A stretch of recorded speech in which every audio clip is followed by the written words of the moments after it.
గుండమాల గ్రామ ప్రజలందరికీ ఒక చిన్న విజ్ఞప్తి. మత్స్య శాఖ నుండి జిల్లా మత్స్యశాఖ అధికారి వారు కార్యాలయం ఒంగోలు నోటీసు.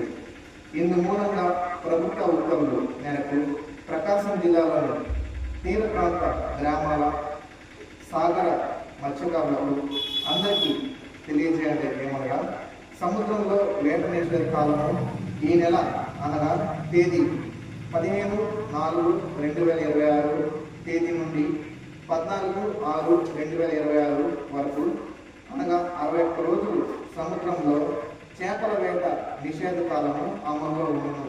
ఈ సమయంలో సముద్రంలోని చేపలు పునరుత్పత్తి గుడ్లు పెట్టే సమయం అయి ఉన్నందున మరబొట్లు సముద్రం లోపల భాగంలో కోస్ట్ గార్డ్ సిబ్బంది మరియు తీర ప్రాంత మత్స్యశాఖ అధికారులు పూర్తి పర్యవేక్షణ గావించెదరు.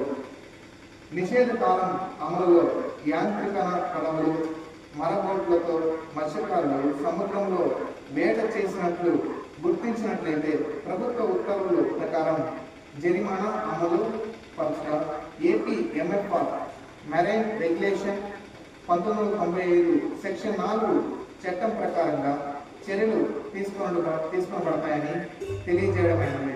మరియు మత్స్యకారుల బోటు రిజిస్ట్రేషన్ కూడా రద్దు చేయడమైనదని తెలియజేయడమైనది.